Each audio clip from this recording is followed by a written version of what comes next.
Hello, this is Amy, and for the next hour, I will be reading from the Sunday, May 31st issue of the Democrat and Chronicle on the Niagara Frontier Radio Reading Service. Cover story: Dewey Ave Rising. Neighborhood stalwarts, community effort, and dreams of the next chapter of the Dewey Avenue corridor are helping this Rochester neighborhood turn the corner on the past. Kayla Kane, Rochester Democrat and Chronicle. Dewey Avenue is dark by the time dozens of people slip inside an unassuming storefront on a cold and snowy night early this winter. The room is not big enough for all who have come. The mayor is here, sitting in the front row with a manicured envelope nestled in his lap. Toward the back of the room, a pack of teenagers whisper and laugh on a short set of steps near a raised alcove. This space belongs to them, someone soon explains. Teen Empowerment has moved into the neighborhood, opening its third youth center at the corner of Dewey and McGee, reclaiming a northwest intersection once synonymous with violence and drug activity. This neighborhood, like others in Rochester, has endured decades of open-air drug markets and street fights. The 2015 mass shooting outside of the Boys and Girls Club across town has roots here on Dewey Avenue, and the retaliatory warfare from that incident has spilled blood all over our city. The name of this block evokes a negative connotation from outsiders. Yet to those who live here, Dewey Avenue is home. What will become of its future?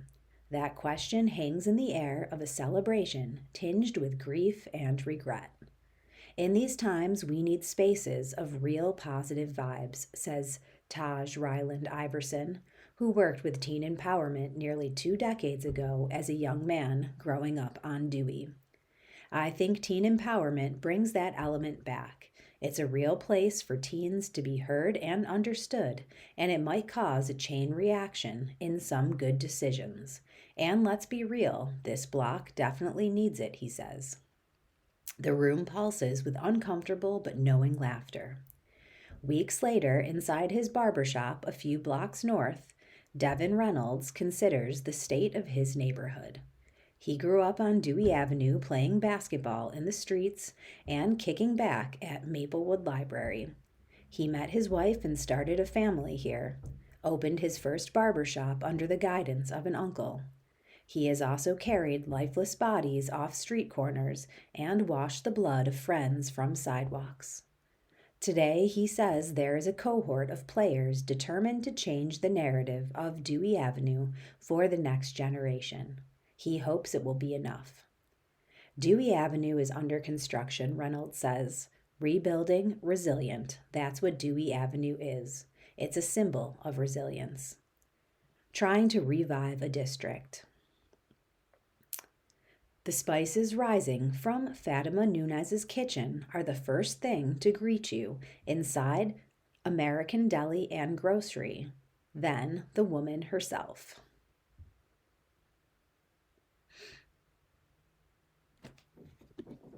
Buenos dias, good morning, she sings as she dances between a stovetop and the display case holding her fare. It is too early for lunch, but the buffet counter is already steaming with yellow rice and Spanish beans, fried and baked chicken, steak and vegetables, and empanadas. At the front of the shop, encased by a plastic wall of scratch-off tickets, bubblegum, and cigarettes, is Nashir Al-Sahi, the corner store's owner. He relocated his shop from Lyle Avenue in 2013, complaining of too much drama, too much shootings.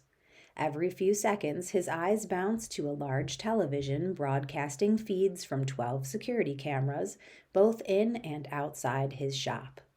Dewey Avenue is good, Al-Salahi said. You do your business, nobody bothers you. When you do your business, worry about yourself. That's it. Shops like this one are a familiar sight along the corridor, where it seems there is a corner store, barber shop, and church on every block. Bill Collins remembers a more vibrant business district when he first moved to the Maplewood neighborhood 35 years ago. He called Dewey Avenue a suburb of Kodak workers in its heyday. The film giant attracted a good variety of businesses to the area, including bakeries, butchers, and banks. Many left after Kodak collapsed and long-term residents followed. The neighborhood is now mostly broken down into rental units. The median household income is just under $38,000. Collins is president of the Maplewood Neighborhood Association. A coalition of neighbors is trying to revive the business district through litter patrols, outreach, and street beautification projects. He hopes teen empowerment will be an important anchor in that endeavor. Crime has gone down in almost every measure, from murders all the way down to petty larceny, Collins said. People don't see it because TV likes to publicize crime a lot. But if you look at the statistics, crime is now lower than it has been for most of the time that I've lived here. Dennis Felder, an elder in the neighborhood, said Dewey Avenue has a bad rap because of trouble that was mostly isolated to a group of bad actors. He and his wife moved into a home on McGee Avenue 30 years ago, put down roots, and raised a son and grandson who still live in the area. You can also make it here, he said. This is not a failing place. It was just that young people went and ravaged at that time, but all of that is changing. The corridor is quiet on this early spring day. Rochester Police Captain Nathan Cornell said there has been a slow but clear shift of activity on Dewey Avenue over the last few years. When Cornell took command of the Lake section around 2020, drug trade was rampant. It was just out in the open, Cornell said. It was obvious to anybody. Police would drive down the street. There was no attempt to conceal what was going on. It was a kind of free-for-all. That invited other trouble, including prostitution and gunfire. Cornell describes the police strategy in the Lake section as a constantly shifting puzzle. RPD analyzes crime data to identify short street segments where shootings are more prevalent and allows the information to guide patrol decisions. Last year included a focus on the Dewey and Emerson block. He has about 10 officers on the road at any time, divided between the main thoroughfares of Lyle, Lake, and Dewey Avenues, and the northern city sliver that includes Charlotte Beach. Officers also rely on strong relationships with locals and businesses. Cornell meets with the Maplewood Neighborhood Association once a month.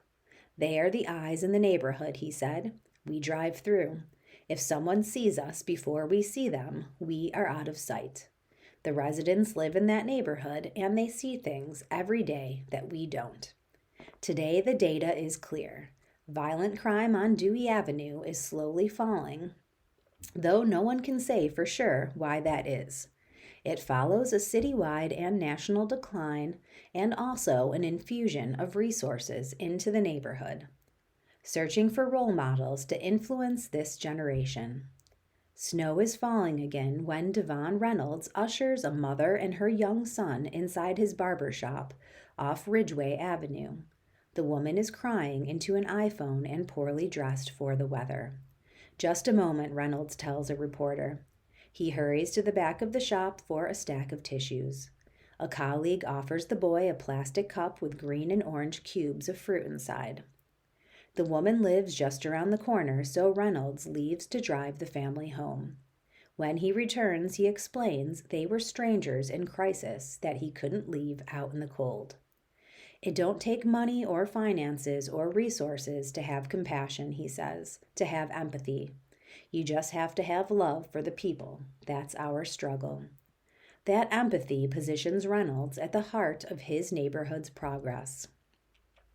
His barbershop is a training ground for young men edging their way into the field. He's part of the neighborhood association and runs a mobile food pantry several nights a week. He spends his afternoons advising youth at teen empowerment. And when city officials launched an experimental violence prevention program on Dewey Avenue in 2021, Reynolds quickly signed on as a peer mentor. That program, Advance Peace, found 27 gun offenders from the Dewey Avenue neighborhood and promised them consistent paychecks if they put in work to turn their lives around. The city hired trusted neighborhood-level mentors like Reynolds to help the men develop short and long-term goals and connect them with therapy, jobs, and stable housing.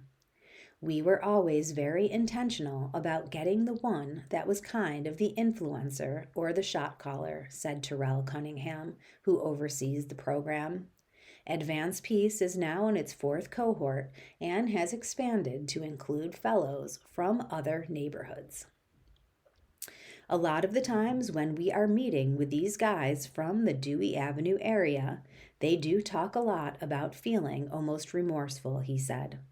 I remember a conversation where the fellow talked about how he was one of the ones who had a major part in the gang activity, and he almost felt guilty and remorseful that he had been a part of so much destruction in that area. He shared with me and the others that he wanted to be part of the resurrection of Dewey, someone that can kind of bring that area back to prominence. A witness to all that destruction, it would have been easy for Reynolds to leave his neighborhood in search of something better. He was 16 when the first of his friends was shot and killed in 2007.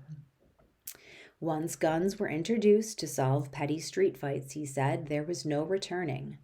Those still alive today struggle to remember what even started the warfare. One year we buried at least 4 of our friends, Reynolds said.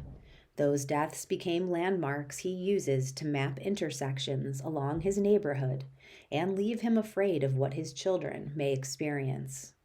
Even today, though Dewey feels quieter, Reynolds said he is not sure when he will allow his children to walk to the bus stop or a corner store alone. Visits to playgrounds come with a warning. If you hear shots fired, don't run. Just get down and know that I'm coming for you. So why stay in a neighborhood swirling with fear and grief? Reynolds said he was spared from the violence because of an uncle who taught him how to cut hair and make sure he stayed on the right path. We needed more guidance, he said, more male role models, more structured programs. A lot of my friends didn't have that. What keeps me here and doing the work that I'm doing is trying to better the community that my kids will be raised in. It will be a disservice for me to take my influence, my skills, my potential to the suburbs, where other Black kids won't be able to see that role model. They know they can call us. That sentiment becomes a recurring refrain from others working on Dewey Avenue. It feels a bit more like spring when the 10th Ward Tigers gather at Edgerton Park for an Easter egg hunt. Off-season events like this are one way the team looks to keep its young athletes engaged outside of the football seasons held in the spring and fall. They form really great friendships with these coaches, and these coaches are always there for whatever they need, League President Aja Harper said. They know they can call us. They need a ride, they're short of food, mom needs a few bucks till next week. They know they can call us. Edgerton Park is located on the athletic fields at Hulking Former School Jefferson High, now partly empty. The city allows the team to use the fields for free, but the facilities are worn down and dated. Coaches are looking forward to when promised upgrades to the park come to fruition. Edgerton Park is part of the city's multi-state park planning project, but currently there is no funding to implement the improvements, city officials said. We love what the city does do for us, Harper said. We just want to know when they're going to make it safer for the people. On this day, there are mini football drills, grilled burgers and hot dogs, and free haircuts from 2 local barbershops. One of the barbers doubles as a football coach. Marcus Perkins, or Coach Cannon, as he's known, is cleaning up a kid's fade in his portable barber's chair and speaking love and life into them. Some of these kids, they can be good kids, and then next thing you know, a straight-A student hanging around with the wrong crowd, boom, he's in trouble. Legal trouble, he says. and we don't want to see them go down that road. So if we can stop and prevent a lot of stuff from happening, we try to do that.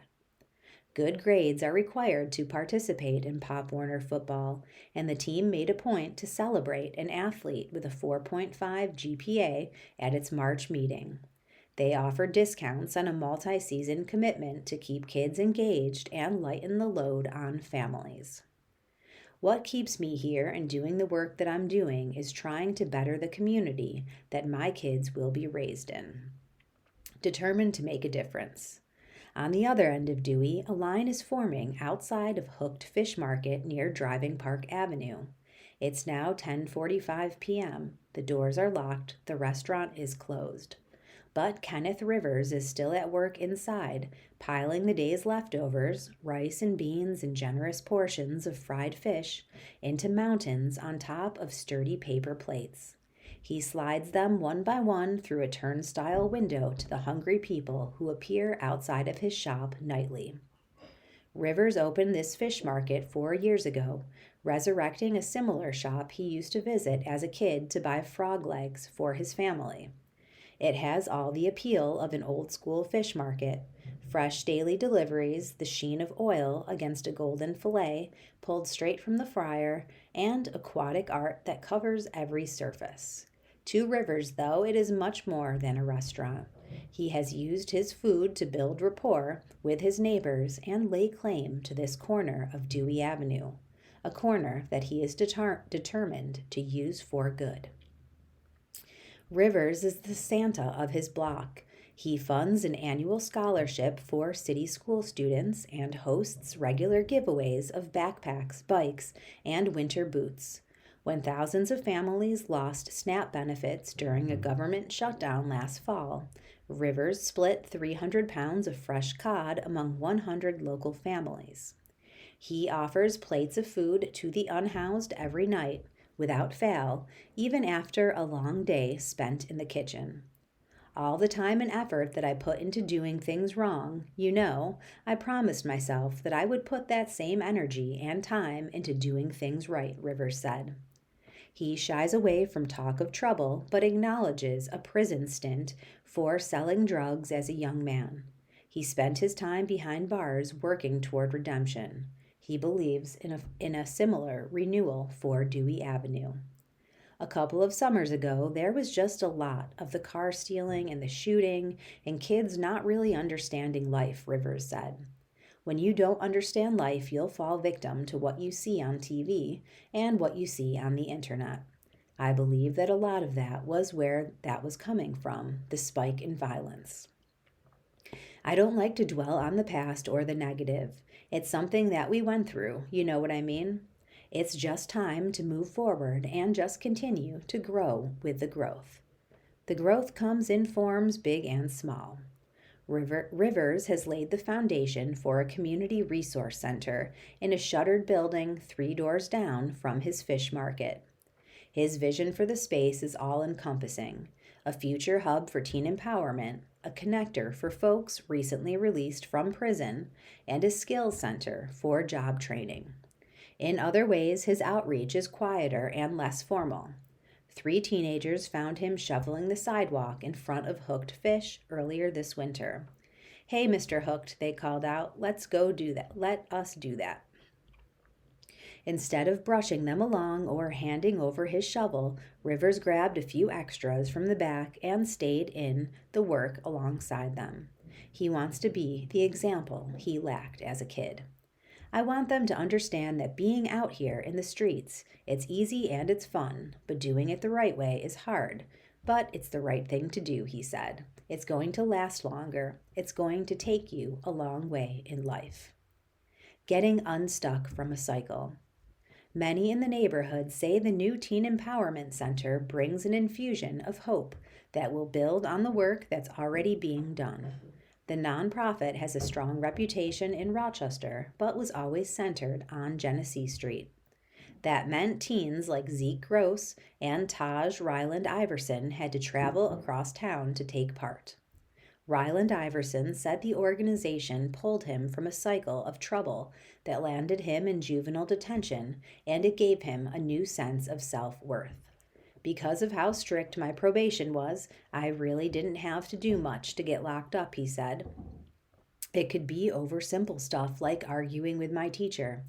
I was getting stopped by the police all the time when I wasn't doing nothing. It's like whether you are good or bad, you're going to jail anyways. That's how I felt at the time. Teen Empowerment valued his perspective and gave him a platform. Ryland Iverson was able to speak on real issues impacting his neighborhood through the mayor's Youth Advisory Council and sit-downs with police, and found a creative outlet in spoken word. I will say it kept me in the best of both worlds, Ryland Iverson said.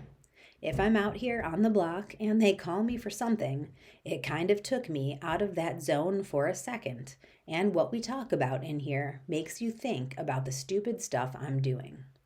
Gross called the organization a door that saved him from the street life. He is hopeful that the next generation of Dewey Avenue teens will now have the same opportunity. Making a decision to change course. Back in Reynolds' shop, 19-year-old Tamarian Lovett is taking a break between clients. The apprentice barber is not from this neighborhood, but the negative influences that can take hold on Rochester's youth exist citywide. I was susceptible to the street life, Lovett said. I was roaming places I didn't need to be roaming, friends with people I didn't need to be friends with. I felt like for me, I wanted different. That future started first at the Willie Lightfoot R Center, where Lovett connected with staff as a kid and got his first job. Then he was hired by Teen Empowerment and met Reynolds. When he showed an interest in cutting hair, Reynolds offered him a spot at his shop.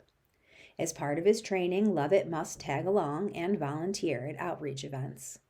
The change Reynolds wants to see in his neighborhood starts like this. He wants to be more than a resource. The door to his shop is unlocked and people come and go freely. Be safe, he says, anytime someone leaves. These days it feels more like a blessing than a warning. Reporters Caria Weaver, Steve Howe, and Justice Marbury contributed reporting for this article, along with Kayla Kane, who wrote the story. Kane, the Democrat Chronicle public safety journalist, led the reporting team for Dewey Rising and edited the package. About your DNC team. Don't miss your chance to pre-order DNC Canal Book. Michael Killian, Executive Editor, Rochester Democrat and Chronicle. A year ago, Democrat and Chronicle journalists began planning what would become a textured and lovely book about the Buffalo Bills' final season at the 53-season-old Highmark Stadium, which began life as Rich Stadium. After a lot of good effort from our team, the end result was a publication earlier this year of Farewell to the Ralph, a book filled with memories and local pride tied to our favorite football team here in Western New York. If you haven't yet seen the book, head over to your Rochester area bookstore and take a look.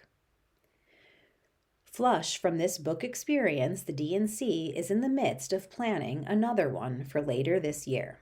We are publishing The Canal That Changed America, building on a good deal of journalism we created in 2025, the Erie Canal's bicentennial year. Thanks to our reporters and photographers, and thanks to interns and student journalists from Syracuse University's S.I. Newhouse School of Public Communications.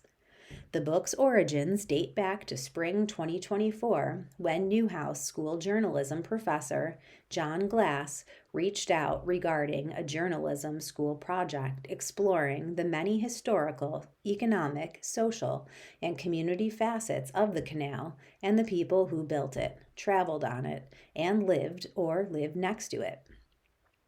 Our company wound up with 2 Syracuse University summer interns that year, Julia Cardin and Madeline Oliveros, who spent a good deal of time in canal towns.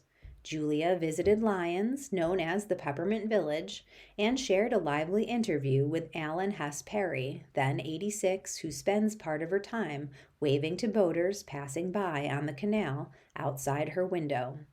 For her part, Madeline wrote about life in Little Falls in Herkimer County, where the Mohawk Valley becomes steep and narrow.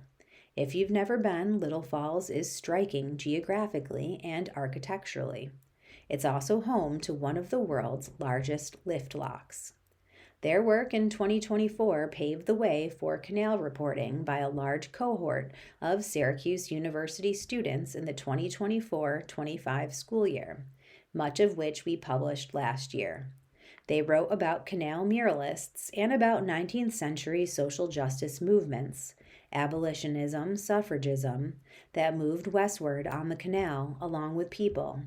And they detailed the early growth of places like Buffalo and Syracuse, places that, like Rochester, have many architectural legacies of the canal's heyday.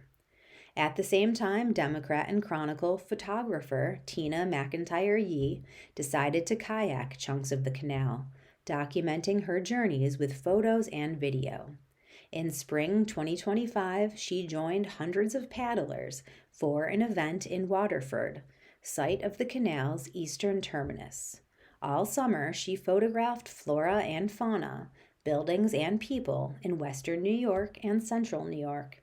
At one point, she paddled the canal in the Mohawk Valley. Our planned book will feature countless of Tina's photographs, which give a canal's eye view of the waterway. Near year's end, a rerun of the canal's first full canal journey occurred when a replica of the Seneca Chief retraced the original Seneca Chief's Buffalo to New York City excursion in 1825.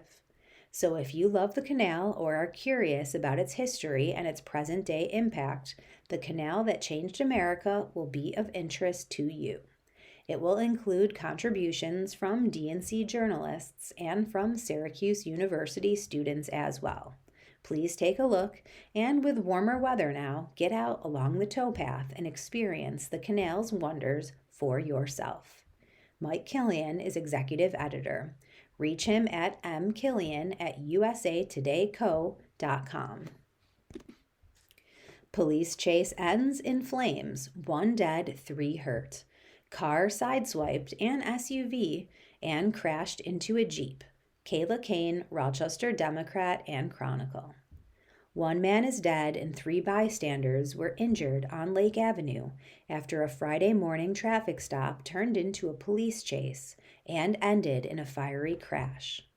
New York State Police Trooper Linnea Crane said troopers attempted to stop a 2009 Ford Fusion for an observed traffic violation near the intersection of Hudson Avenue and Avenue D around 10:15 a.m. on May 29th. The driver failed to pull over for police, and troopers took up a pursuit that crossed into the Maplewood neighborhood.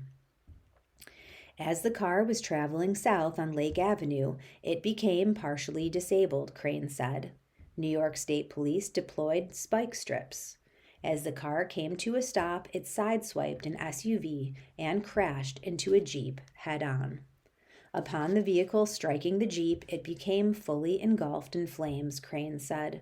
The troopers on scene attempted to extinguish the fire. It was unsuccessful. The sole occupant of that vehicle was unable to get out of the vehicle in time and has been pronounced deceased at the scene. Crane said the man was not immediately known to police, and they are still working to identify him. Troopers later discovered license plates on the car were registered to a different vehicle. 3 people in the Jeep were taken to Strong Memorial Hospital with minor injuries. 1 person was in the SUV and escaped uninjured. New York State Police policy instructs troopers to make every reasonable effort to apprehend suspects in a fleeing vehicle. The policy is more lenient than that of other agencies, including the Rochester Police Department, which prohibits vehicle pursuits except for a narrow list of violent crimes, including arson, burglary, felony assault, kidnapping, or murder. The New York State Police policy still advises troopers engaged in a pursuit to consider the risk to the public safety against several factors, including the seriousness of the crime. Crane said the chase was remotely monitored by a supervisor in accordance to department policy and will be put under review. When we decide to pursue a vehicle, there is a lot that goes into it, Crane said. Public safety is the number one priority for us. Troopers are taught to reassess and evaluate every moment of that pursuit. So, in addition to following that suspect, we have to know the speed. We need to know how much traffic there is, if it's light traffic, heavy traffic. The New York Attorney General's office will also investigate the fatal crash. Inspiration. McQuaid students to row Erie Canal to raise money for the House of Mercy. Justice Marbury, Rochester Democrat and Chronicle. For several days, starting June 7th, a group of student athletes from McQuaid Jesuit High School will row the entirety of the Erie Canal, which runs from Buffalo to Albany. The purpose of the 351-mile trek, known as Row for Hope, is to help support the House of Mercy and the community it serves. The House of Mercy is Rochester's largest low-barrier shelter.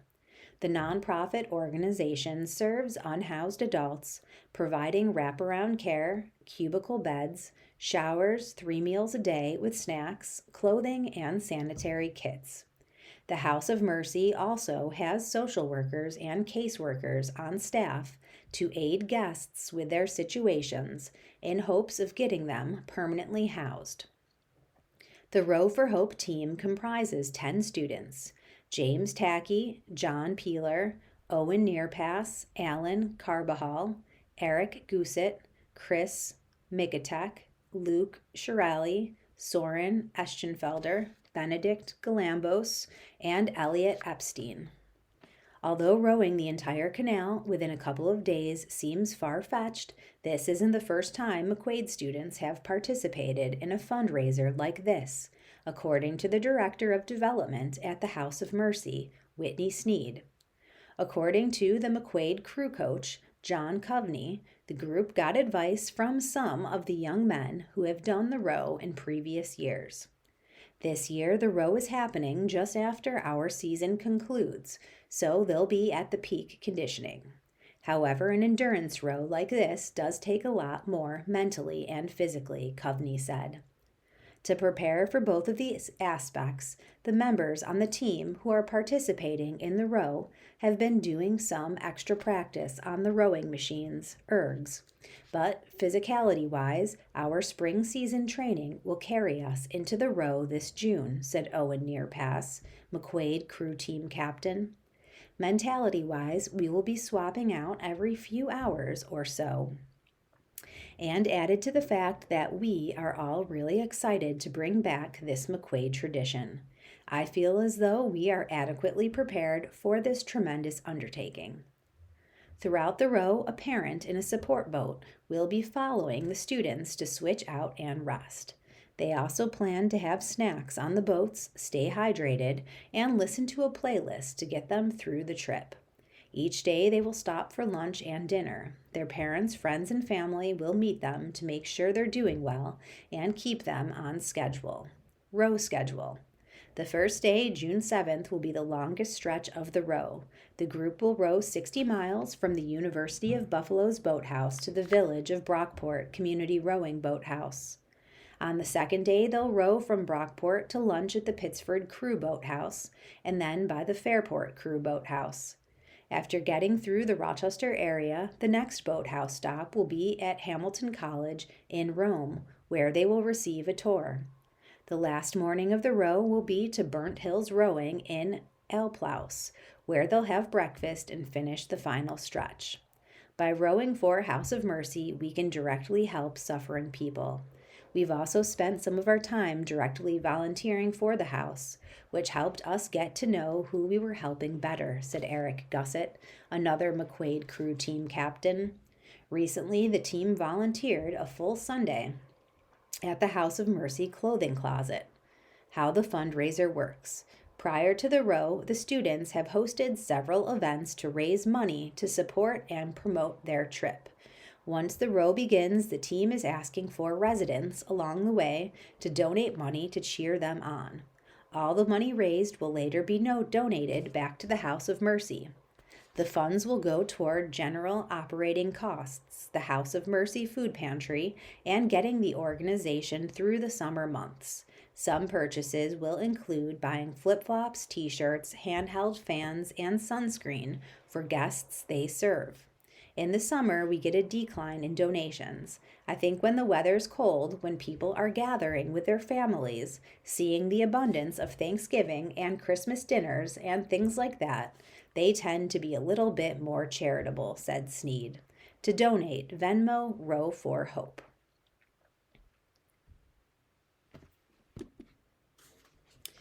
Advocate takes us inside ICE custody. Federal judge ruled that she had been unlawfully detained. Kayla Kane, Rochester Democrat and Chronicle. The reality of Dolores Bustamante Romero's newfound freedom is still setting in. She did not sleep last night, afraid that if she closed her eyes and later woke, she would be back in an Allegheny County jail cell, where she spent the last month in ICE custody.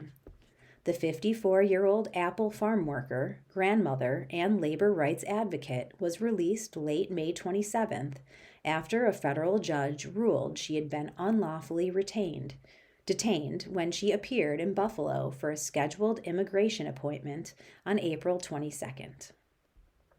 She had nearly been deported to Mexico before the judge intervened.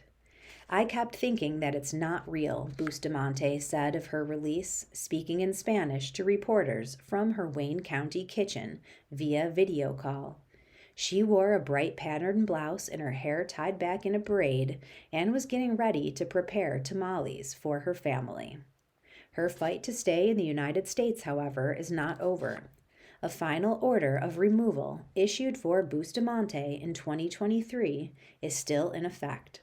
This week's court ruling released Bustamante from ICE custody only because the agency did not follow proper notice and procedure before her arrest. She is due for another check-in with immigration officials next month as a condition of her supervised release. At that appointment, supporters said, Bustamante will have to inform ICE if she plans to self-deport or has found a new pathway to legal status. Bustamante first came to the United States in 2003, fleeing an abusive husband with her young daughter, but lost her claims for asylum. She has 3 children and 7 grandchildren. I don't want to go to Mexico because I've made a life for myself here, she said. When I left Mexico, I left a lot behind. I left my entire life behind. And right now, I have an entire life that I don't want to leave behind here. Wayne County farm worker details life inside ICE custody. Within 24 hours of her arrest, Bustamante was driven to a county jail in Ohio and then flown to an ICE detention center in Louisiana before a federal judge ordered her return to Western New York. She described the Louisiana facility as overcrowded and chaotic. 94 women were packed into a single room, beds stacked 2 or 3 bunks high, and only 3 or 4 working toilets to share among them. Breakfast was served at 3:45 a.m. and meal times were limited to 15 minutes. There were no interpreters. Medical staff used phones to translate, but other officers would rely on detainees who spoke both English and Spanish. The hardest moments came when Bustamante watched mothers talk with young children who couldn't understand why they had been separated.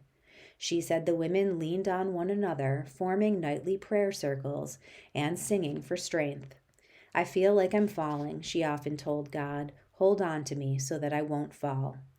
Before her arrest, Bustamante said she told her family that if detention conditions became too difficult to bear, she would accept her plight and willingly return to Mexico. There were moments of desperation where I did feel very close to that temptation to sign those papers, she said. But then when I would talk to my family, I said, I'm not going to give up. I have to be strong. I have to keep going. She wept while sharing stories of her imprisonment, laughed with a big smile when she spoke of her freedom. I kept thinking that it's not real. She nearly didn't believe the news when she was set free. The morning of her court hearing, an officer mistakenly told Bustamante to pack her belongings in the event that she was released. The following day, her lawyers said it might be some time before the judge made a decision in her case. When the same officer told her again to pack her things, she hesitated. "This time it's true," he said. "You're leaving." She was released to wait in the lobby of the county jail.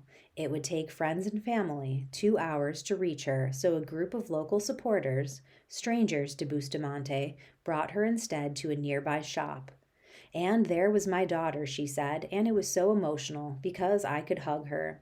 Because even though she was able to visit me, I could only visit and see her behind glass.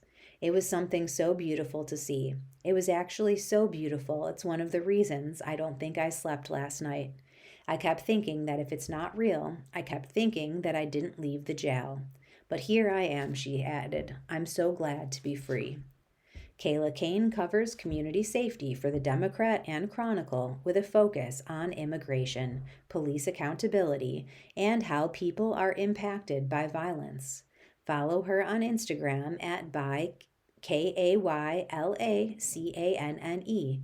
Get in touch at kkane@gannett.com. Tip leads to recovery of stolen calves to Genesee County Farm. Victoria E. Freeley, New York Connect team. 17 calves stolen from a Genesee County farm last week have been recovered and returned home safely, according to the farm owners. The animals were taken from Lamb Farms calf facility on Bliss Road in Oakfield very early Sunday, May 25th, the farm said. The calves are 5-month-old Holstein heifers. "It's one of your worst nightmares on a farm," said Kendra Lamb of Lamb Farms. The Oakfield-based dairy operation has been in business since the 1960s and currently has about 2,100 calves, she said. Lamb said that the theft occurred around 1:30 a.m. and that surveillance footage from nearby homes showed a vehicle and cattle trailer leaving the area. However, she said a license plate was not visible. Lamb said a tip led to the animals' location and they were returned to the farm Wednesday. She declined to say where they were found, citing the ongoing investigation, but said the calves were taken over state lines, though not outside the country. "We are so grateful and relieved," Lamb said, adding that the calves were returned in relatively good health, given what they had been through. They were glad to be back home, she said. Lamb Farms also posted on Facebook thanking the community and law enforcement for their help. "We are so grateful to our local community, the ag community, and law enforcement for all the assistance in helping get our babies back to us," the post said. "We are so grateful and relieved." The Genesee County Sheriff's Office is investigating the theft. Lamb said she hopes those responsible will be held accountable. Memories. New York-based Carvel ice cream chain had a big presence in Rochester. Alan Morell, Rochester Democrat and Chronicle. Carvel is an ice cream franchise chain that still has shops across the country, but has long since left the Rochester area. The company was known here for its gravel-voiced owner/ad pitchman, Tom Carvel, and for products like Fudgy the Whale, Flying Saucers, and Cookie Puss. Carvel once had more than 700 shops nationwide, but now has about half that total, with the closest local stores in the Syracuse area. The company's ice cream cakes still are available in local supermarkets, but the shops are just memories. Walter Silverman of Brighton owned one of the most successful local Carvel franchises at East Ridge Road and Hudson Avenue in Irondequoit. He started working for Carvel in 1952. "They used to call me Mr. Carvel," Silverman said of his customers. "When they added hard ice cream, I hit the bonanza. I made all the flavors myself. The business tripled." Silverman said his franchise was tops in the country in sales and said he added ingredients like fudge between layers of ice cream cakes that other shops later adopted. The real Mr. Carvel was Tom Carvel, a Greek immigrant who started the business in 1934 in Westchester County. As the story goes, Carvel borrowed $15 from his future wife and started selling ice cream from a truck. When the truck got a flat tire one day, Carvel pulled into a parking lot and sold ice cream there. He did so well that he realized he could make a lot more money working from a fixed location, and eventually bought the property and converted it into a roadside stand, according to corporate literature.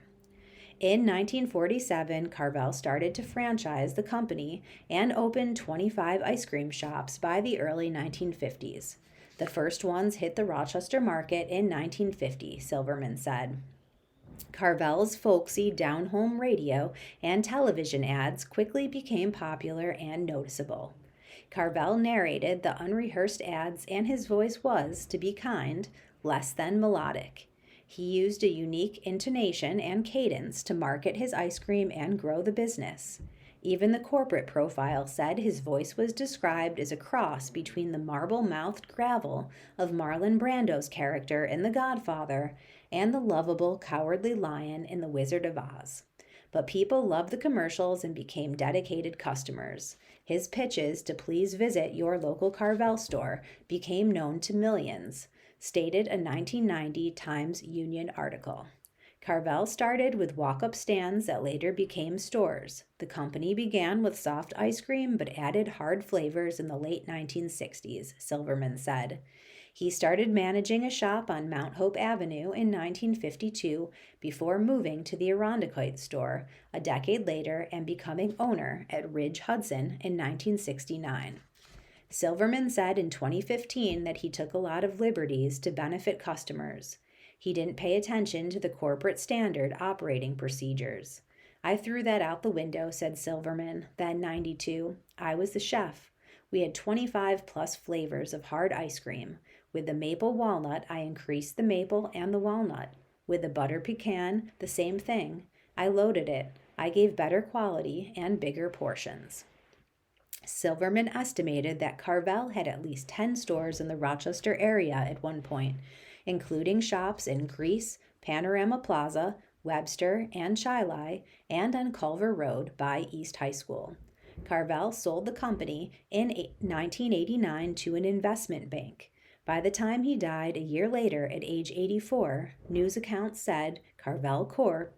Was the nation's third largest ice cream store, behind only Dairy Queen and Haagen-Dazs.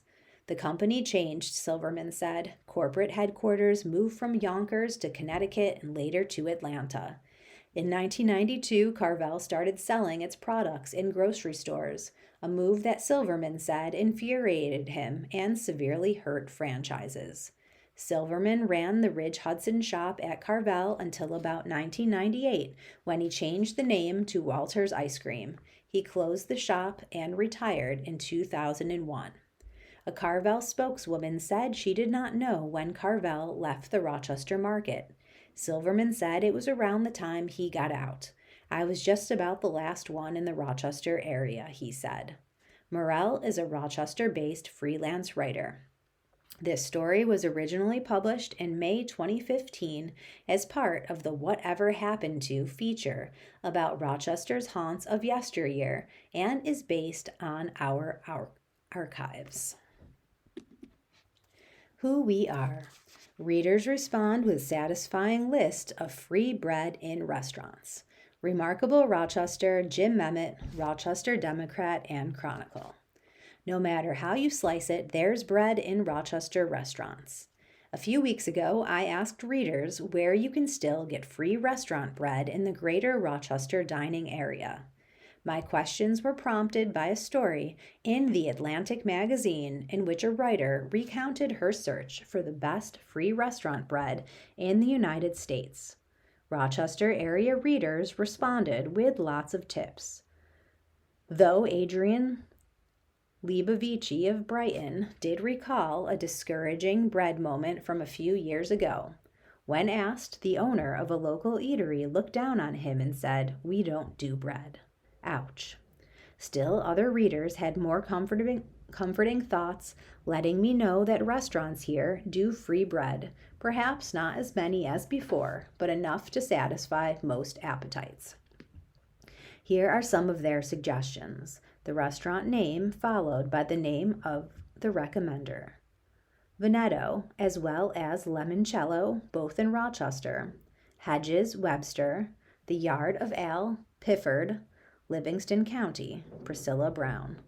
Hurd Orchards, Holly, Mary Catherine Fenton, who also likes the Yard of Ale. Polizzi's Pizza, Rochester, Norm Gell. Proetti's Italian Restaurant, Webster, Mr. Dominic's at the Lake, Rochester, Mary Weber DeMonte. Rocky's, Rochester, Mary DeMonte and Jesse Lazaroff. Public Provisions, Rochester Public Market, Lori Ammering. Texas Roadhouse, Greece, Daniel Merritt. Warwick's, Clifton Springs, Ontario County, Debbie Ammering. Sherwood Inn, Skinny Atlas, Onondaga County, Michael Drew. Fratelli's, Lakeville, Livingston County, Peter Curao. Fairfield's Bar and Grill, Penfield, Katerina Leon Menino. Cosentino's, Geneva, Ontario County, Patsy Hughes. The number of Italian restaurants on the list makes sense, says Tracy Shoemaker, the food and drink reporter of the Democrat and Chronicle. They are just doing what restaurants in Italy do. Good habits die hard. The comments, along with the recommendations, varied, but we can extract some generalizations. 1. Heat it up. Readers liked warmed bread. Catherine Leon Menino noted that the bread at Fairfield's is warm, chewy, and fluffy, and made fresh several times a day. 2. Mix it up. The Yard of Ale got 2 nominations, perhaps because it offers an assortment of bread. 3. Wrap it up. One reason that Jesse Lazaroff likes the bread at Rocky's is that you're encouraged to take it home if you don't eat it. 4. Butter it up. Some readers shared my preference for butter rather than olive oil with bread, and the experience was even better for them if the butter came in a variety of flavors. Summon it up. As I have written earlier, some people who wrote preferred breads from restaurants that are no longer on the scene. Unfortunately, the best free bread in Rochester is long gone, wrote Bill Benet. Roncone's on Lyle Avenue used to serve Veltry's bread, baked fresh right around the corner. A trip to heaven.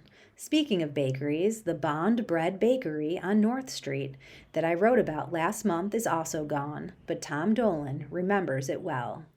I'm 80 years old and lived on Carter Street, about 2 or 3 miles from the bakery. As a kid in the 50s, he wrote, my dad used to buy Bond bread all of the time, as we had 5 kids in the family. Driving up North Street to the Bond Bakery was like a trip to heaven for me as a kid. The scent in the air was intoxicating. Bond Bread also used to give out miniature loaves of bread to us kids in the neighborhood. They were probably 2 inches wide, 5 inches long, and 2 inches high. I treasured these so much. It was a real thrill to receive them. And here I am at 80 and have never forgotten that thrill. Remarkable Rochesterian. I wrote last week of this groundbreaking physician. Let's add his name to the list of remarkable Rochesterians. Dr. James Vincent Aquavella, 1932 to 2026. A pioneering ophthalmologist and corneal surgeon, he brought sight to or saved sight for hundreds of patients, many of them children, even infants.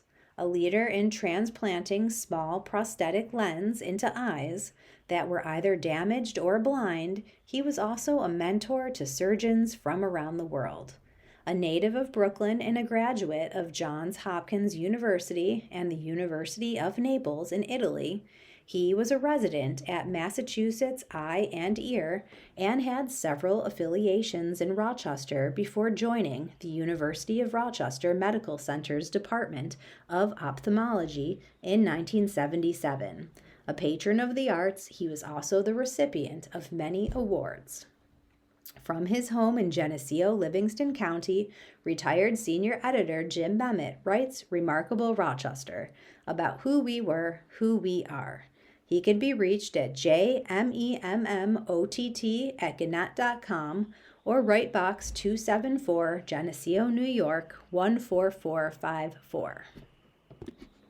Obituaries. I'm not able to read the whole listing for each individual, just their name, age, and city or town. For more information, call 716-821-5555.